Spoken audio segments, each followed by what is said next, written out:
Luke Crowley, well, you're last year's championship winner and you've been a dominant force in pro bike in Australia. What does the first season of the PDRC bring for you? Hopefully it brings some fast times. It'd be good.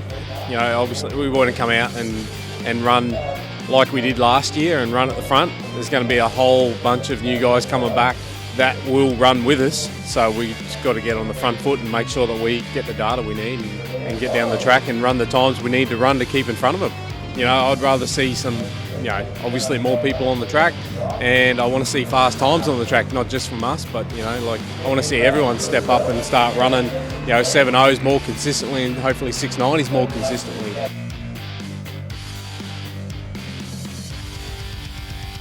Round one of the PDRC, it all kicks off here at Sydney Dragway. It's a fantastic afternoon.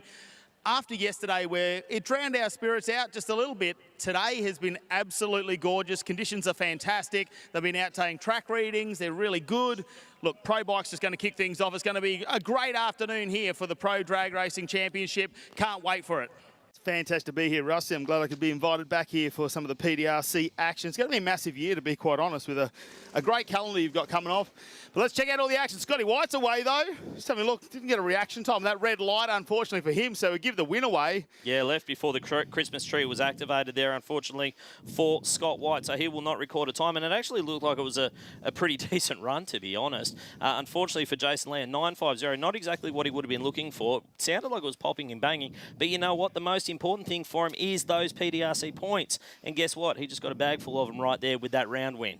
Tony Frost will be up next, and he's going to take on Lockie Island on the Johnny's Hog Shop motorcycle.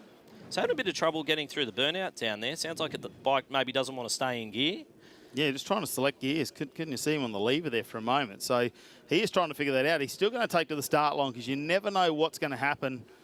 Frosty, well, he was super keen to get out and racing this weekend. He's all over the PDRC merchandise as well. So he is. He's bought a few of those shirts. That's what happens when you got a nice, bright coloured bike. You end up on the T-shirt. That's the way it works. So Tony Frost, the Force Wear Group motorcycle. A big shout out to Clint Myers. I'm sure he's watching. The man behind Force Wear Group usually has his sticker on a bunch of different bikes. And for Lockie Island, he's not mucking about down here. Straight into stage for him. Tony Frost, experienced campaigner in Pro Stock now.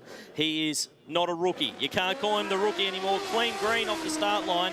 1:14 to the 60 is a pretty nice short time for Tony Frost. And he'll be across the finish line for a 7:47 at 179 miles per hour. Good speed, but the ET just not quite there.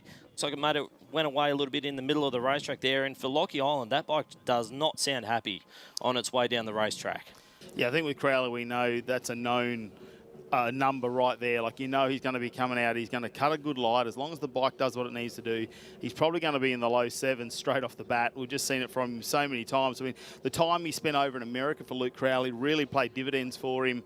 And you can see it as he's come back to Australia now the last half a dozen years and really putting that experience into the pro bike scene, like we've seen helping Scotty White out with an engine this weekend. But bike definitely makes enough power. He's got a new option on this one too, which he just spoke about earlier, and changed the engine configuration up, which is why he couldn't actually run that motor that he's lent to Scotty White.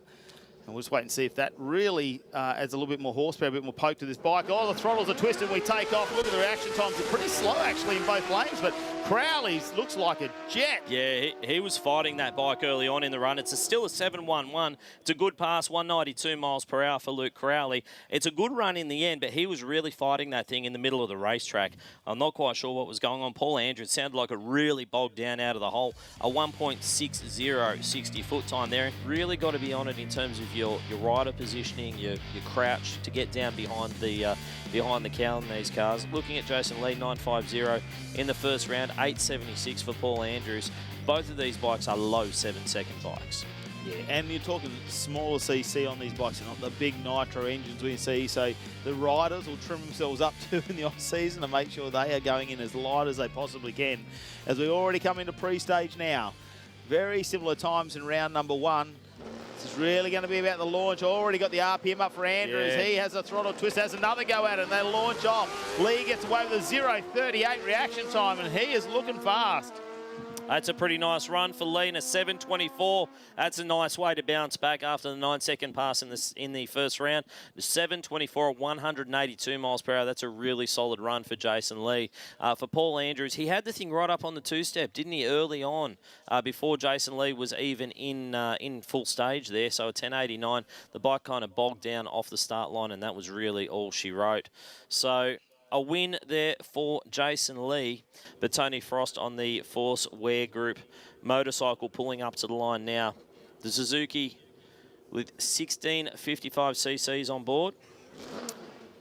Gives it one last rev to just clear its throat down there, and we're almost set for a start as the lights come on here at Sydney Dragway. Clouds starting to come over a little bit yet again.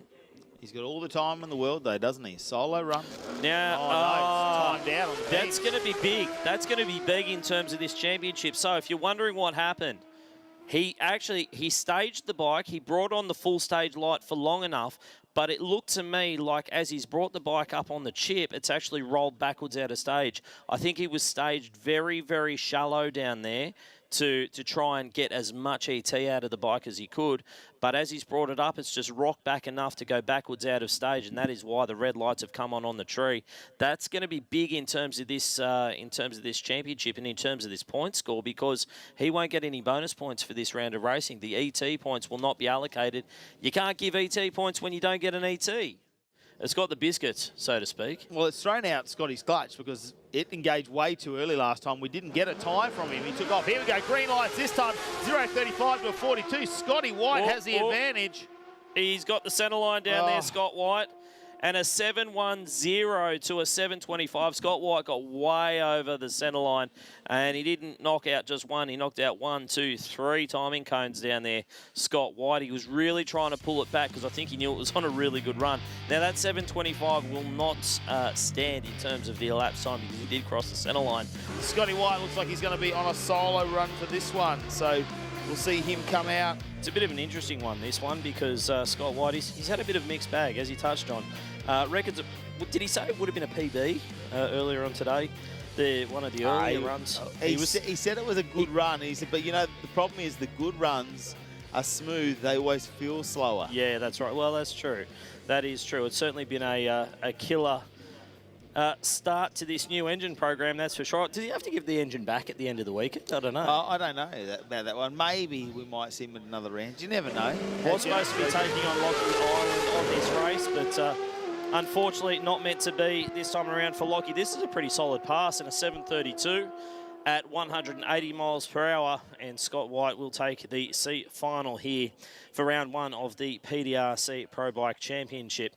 Tony Frost taking on Paul Andrews. On paper, Tony Frost has probably got the advantage here, running that 7.47 in the first round of racing, but you know, Paul Andrews, he's got a PB down around the 7.3 second zone. He can certainly knock one out if he needs to.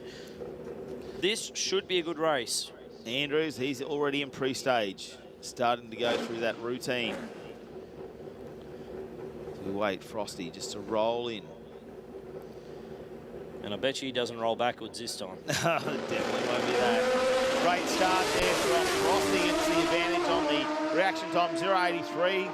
It's looking good, actually. Frosty might go all right here. 7.73 to 7.91. Frosty will get the win. And Luke Crowley is certainly up there after everything that he's achieved over the last couple of years. He's going to take on Jason Lee, former Australian champion in his own right, won the 1999 Australian Championship, raced up until the mid-2000s, had a little bit of a break.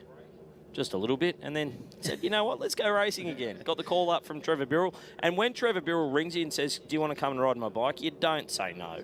You do not say no. Not to a name like that, do you? He has just, he's built and engineered so many bikes that have been fast, hasn't he? He's been behind, the force behind so many championship winners as well. 100%. Jason Lee out of South Australia, Luke Crowley out of Southeast Queensland. Both bikes in. Big reaction time advantage to Jason Lee. I think Luke Crowley might have spun a little bit there. I don't know that Crowley's going to chase him down, and he won't.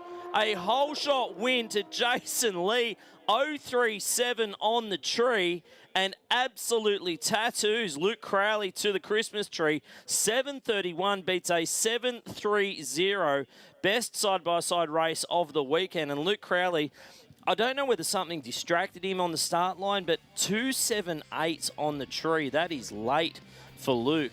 And, man, that's the upset of the weekend for mine. Very uncharacteristic, isn't it, for Luke Crowley? But he's given a win away, and what a fantastic return to Pro Bike for Jason Lee.